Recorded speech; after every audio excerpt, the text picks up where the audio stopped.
Good morning সবাইকে। সবাই কেমন আছো?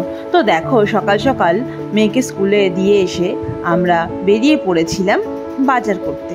আর বাজার করতে গেছিলাম আমাদের বাড়ির পাশে লাল দিঘির বাজার। তোমরা দেখে চিনতেই পারছো।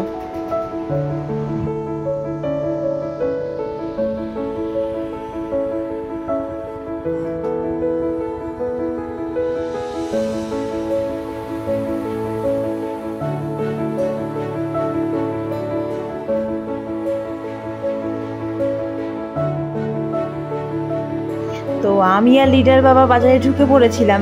আর বাজারে ঢুকেই প্রথমে যেগুলো চোখে পড়ছিল সেগুলো হচ্ছে যে মাছ।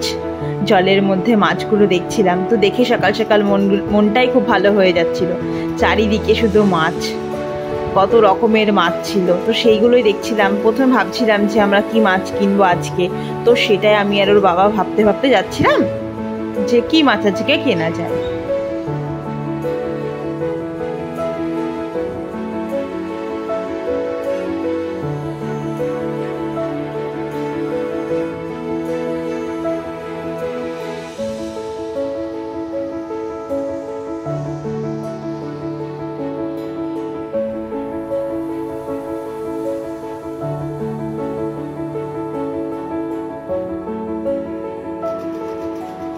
তো দেখো, ফাইনালি এদিক ওদিক দেখে ঘোরার পর আমরা ডিসাইড করতে পারলাম না কি মাছ কিনবো, তাই ভাবলাম আজকে আগে সবজি বাজার করতে চলে যাই। তো প্রথমেই দেখেছিলাম ওলের ডাঁটা, যেটা খেতে আমাদের খুবই ভালো লাগে আর ওর বাবার তো ভীষণই ফেভারিট। তো সবচেয়ে বড় ওলের ডাঁটাটা আমরা কিনে নিয়েছিলাম। তো ওইটা নেওয়ার পর আর কিছু সবজিপাতি আমরা কিনছিলাম।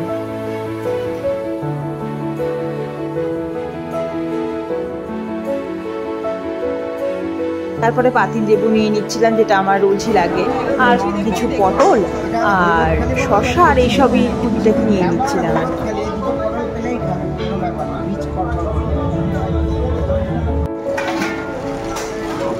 তারপর আলু, পেঁয়াজ, রসুন আর আদা নিতে চলে এসেছিলাম।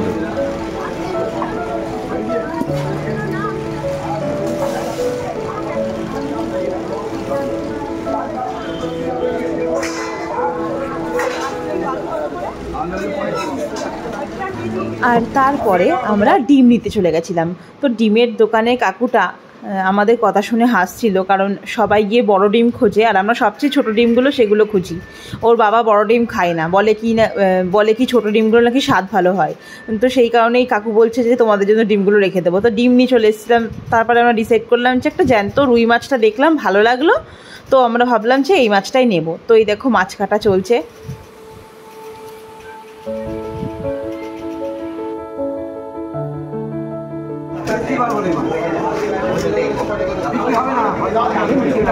গোটা মাছটা আরো বেশি ভালো লাগছে, দেখেছি মাছটা ভালো হবে তো।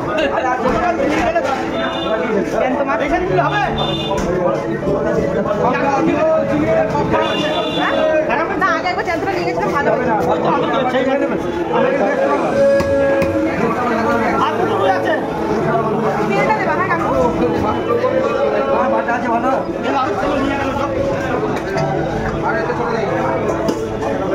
আমি একা খাই, ভালোটা থাকে।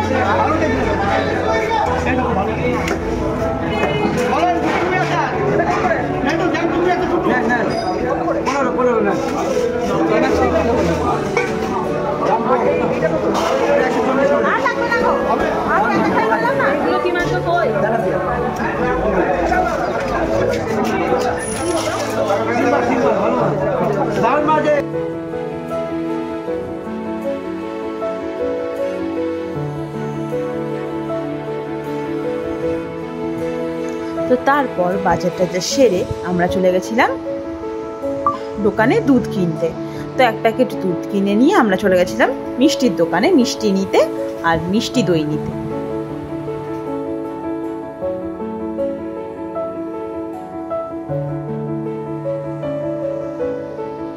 আর বাড়ির সামনে বাজার হলে যা ভালো হয়, ভীষণই হেল্পফুল হয়। আর ব্যাগটা তো আমি নিজেই বলছিলাম, আর ও আমাকে ভিডিওটা করে দিচ্ছিল। এই তো মিষ্টির দোকানে চলে এসেছিলাম, মিষ্টি দই নেব আর একটু মিষ্টি নেব।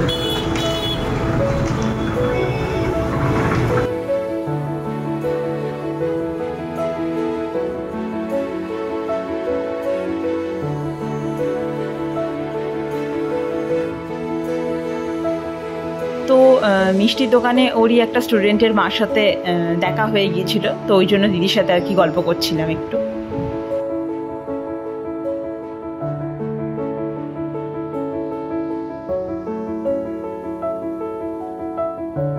আর বাজার টাজার সেরে বাড়ি এসেই আমার পেয়ে গেছিলো ভীষণ খিদে, তো আমি সঙ্গে সঙ্গে ছাতুর শরবত বানিয়ে খেয়ে নিয়েছিলাম।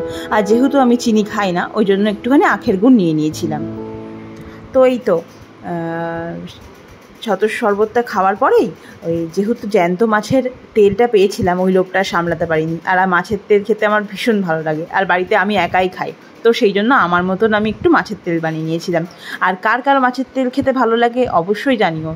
তো টাটকা মাছের তেল ছিল, সেই জন্য আর লোকটা সামলাতে পেরে উঠছিলাম না আর কি, তো সেই জন্যই বানিয়ে নিয়েছিলাম। এই তো মাছের তেলে কাঁচা লঙ্কা, কালো জিরে ফোড়ন দিয়ে পেঁয়াজটাকে একটু ভেজে ভেজে নিয়ে মাছের তেলটা দিয়ে দিয়েছিলাম, দিয়ে একটু নাড়িয়ে নিয়েই আমার মাছের তেলটা রেডি হয়ে গিয়েছিল।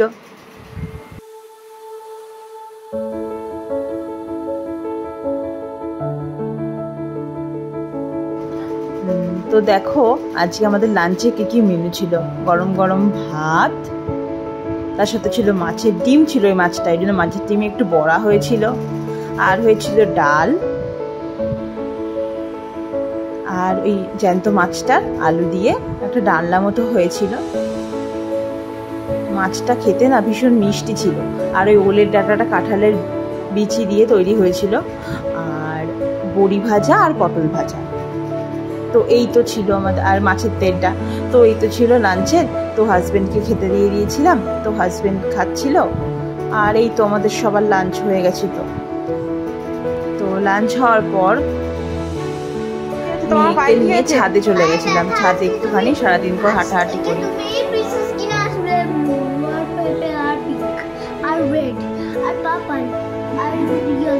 এত প্রিন্সেস ড্রেস কিনবো? হ্যাঁ, তুমি এতটা কিনতে পারো। আমার মাথায় খুব ব্যথা। মাথায় ব্যথা? হ্যাঁ। একটু বুড়ি মানুষ নাকি? হ্যাঁ, আমি তো বুড়ি মানুষ। বুড়ি মানুষ? দেখ, আমি যখন লিডার হবো তখন আমি বুড়ি মানুষ হয়ে আছি। আর তারপর লিডা ছাদে একটু দোলনা চড়ে নিচ্ছিল।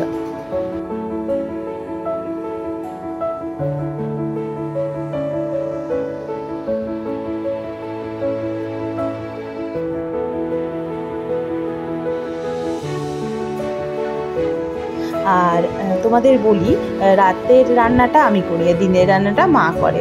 আর বেশিরভাগ যদি কোনো সময় চিকেন হয় তো দিনে আমি সেটা করি। তো রাতে কি করব এটা ভেবেই ভাবছিলাম। তারপরে পটল আছে, তো নিরামিষ আলু পটলের তরকারি, যেটা আমার হাজব্যান্ড খেতে ভীষণই ভালোবাসে, তাই ভাবলাম যে এই তরকারিটা বানাই। আলু, আদা, জিরে বাটা আর সামান্য টমেটো দিয়ে পেস্ট করে এই তরকারিটা বেশ খুব ভালো হয়, আলু আর পটলের এই তরকারিটা। তো এই তরকারিটা করে নিয়েছিলাম, আর তার সাথে গরম গরম ডিম ভেজে দিয়েছিলাম খাওয়ার সময়। তো এই তো রাতে রান্না হয়ে গেল। তো আজকের ব্লগটা এইটুকুনি। সবাই অবশ্যই জানিও আজকের ব্লগটা তোমাদের কেমন লাগলো।